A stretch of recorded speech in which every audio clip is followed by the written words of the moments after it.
Hey everybody, it's Jason Blaha here, and once again it is time for my client Michelle's vlog. And we actually had a really good training week this week. We got a squat and a deadlift PR. Although benching wasn't bad here, we got 165 on a bench. Pause was a little soft, but I think we're going to see her bench start going up quite a bit coming up here in the future. I'm going to adjust her programming some, and I think we're going to really see it take off, especially when I make her start doing a lot more pause work. So for supplemental work, and some of the supplemental work is going to be cut out in this video. I think it's going to end up being about 10 minutes long anyways. Michelle does a lot of volume. She does more than a lot of my male lifters, so, we end up with a lot of footage, to pick through. So I have her do 5 rep sets of pause bench afterwards on the benching, although I'm at a point where I may want her to go over to 10s for a while, and the reason being we need the extra pectoral development. For her on benching, her triceps are so strong that, and her pecs were lagging quite a bit due to her benching style for a long time, that at this point she's very tricep dominant. We need more pecs. And so the extra pause rep work may really be what we need to take her bench up to the next level. We just have to get her chest thicker. So it's the direction I think I'm going to want to go. All right, for supplemental work, she does chin-ups. We do JM presses and lateral raises. And I'm at a point where this is kind of where that's all that she needs.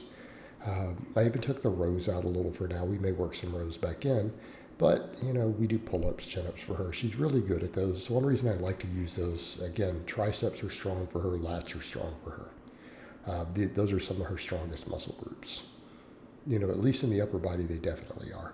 So everything else needs a little more work. We need the pause benching.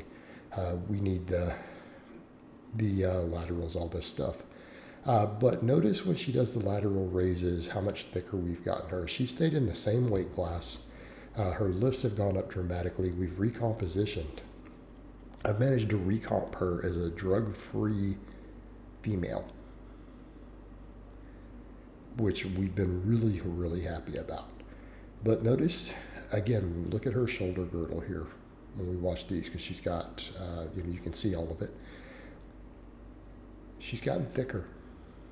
Look how much muscle we've put on her in the past 6-7 months. Right, when you go back and look at those earlier vlogs, right? And that's how we're going to continue to bring her bench press up. We're going to have to just get her upper body bigger, more muscle mass. Now, it's not going to be dramatic, and I think that's one of the things that occasionally some people chime in and like, she looks great. She doesn't look like what we're thinking about when you're talking about putting tons of muscle on her. I'm like, yeah, because she's a drug-free woman. She's not going to look crazy big. It's just not going to happen, no matter how much we maximize it. So we want to maximize it.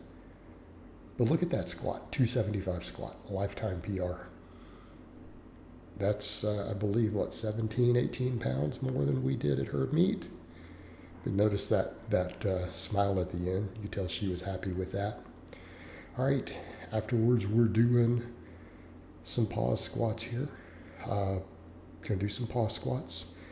And again, this is just supplemental work we're doing for now. I'm going to take her over to maxes and pure hypertrophy work, I think, moving forward from here, which is very similar to what I do. She wanted to kind of try my current style a little, and I've run other clients on this style successfully in the past. So I think she'll do really well with it, because she seems to really thrive on the heavy singles, which is why we're already doing 4 max effort days. But at this point, we're not going to need additional technique work or assistance work for the most part once we do that, because we're going to be hitting classic lifts for training maxes all the time. We just have to gain muscle. So what are we doing to gain muscle for her here? Well, on this day after the pause squats, we're doing some hip thrusts. And she's pretty strong at these, obviously. Hip thrusts, these are a great muscle builder. Hip thrusts and glute bridges, I actually like. Quite a few of my lifters do these. And I know they're not traditional conjugate, but I like them. I've gotten a lot out of them in the past. A lot of my lifters do. I'd love to work some of these back in myself, but it's just making sure the recovery's on point for it. So for her, we do hip thrusts. We're doing the leg press with a single leg. Again, because ultimately the problem we have with big leg press slides, plate loaded ones, they just turn into an ego lift. And they're just so much work to load and unload the plates. So I like to have a lot of my lifters do these single leg. And I'm not saying some of them don't do them with two, but in her case, I don't think we need to, also because this slide isn't very wide.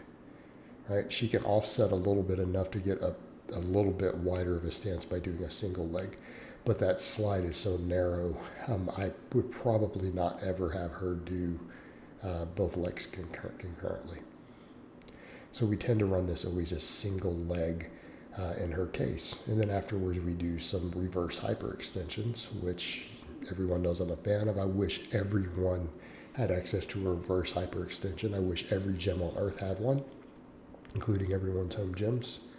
I've got the heaviest one Rogue makes, which, let me look at the one she's using in this. I wonder if it's the same one. No, this is actually the next one down. This is the lighter one that I have. So, reverse hyperextensions. And she's gotten pretty strong at these, and I think it's really translated to a bigger deadlift for her. Because she has the back strength. You guys see what she rows, what she pull-ups, chin-ups, all that. So I feel like for her, the reverse hypers have really played a big role in her deadlift. And I personally get a lot of direct carryover out of them also myself. And we'll see that deadlift PR coming up near the end of this. We've got a 325 deadlift. All right, up here we have a 155 pause. Long pause bench. And I think I said in the other thing, notice her hair is still done. She had a very successful photo shoot that day and then went straight to the gym after, so she was kind of tired. But she did a great photo shoot. I don't know how much of that she's going to put out in public. I've already seen it. Fantastic. So she went to the gym afterwards, though, and she's like, I should have gone heavier, but it's just tired. It's like, that's fine. 155 long pause, we're good. And of course, afterwards, she does more pause benching. I threw her JM presses in because it looked like she had a little more weight. Just because there's more weight on the bar, it looks like it. With the place that she used, I went ahead and threw those in as a little extra supplemental work. And normally I don't want to repeat all the same stuff we've just done. I just kind of picked the best ones to put in. But we did pause benching, we did chins, lateral raises, JM presses. But again, come over to the JM presses and it highlights how strong her triceps are. I mean, realistically for her, pecs are the only thing holding her bench back. Because again, look at this tricep strength. Keeping in mind that is a normal 45-pound bar. And she's got those 10s on there, right?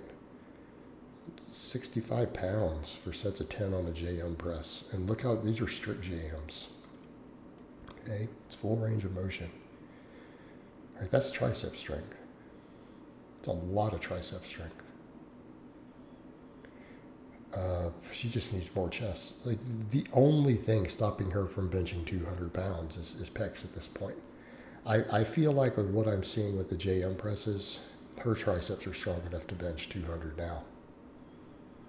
Okay, they're strong enough. So we just need more pecs. Deadlift, 325, PR. A year ago, well, a little over a year, start of 2022, she had a 200-pound deadlift. 325, look at this. Nice, smooth lift. Okay, a little more glute to help with that lockout will be good. We're doing the hip thrust, which will help. All right, afterwards we do a lot of the same supplemental stuff. We're doing some deficit pulls. All right, some deficit deadlifts here. Glute ham raises, reverse hypers, all that stuff. And because we didn't have glute ham raises in the other one, I threw those in just to finish this out afterwards. But to be honest, for a lot of people, we start talking about effective volume. I think for a lot of lifters, I could literally just do the three things she has right here, and people's posterior chain would get stronger, their deadlift would go up. Hit a training max on the deadlift, do some deficit deadlifts, glute ham raises, right? I think most people out there could literally just do this and they would get stronger as far as their deadlift goes. Right? Nobody wants to hear that, though. Nobody wants to hear that. All right, guys, but that's really all I have to say on that today. I hope it's been informative, and I'll talk to you guys next time.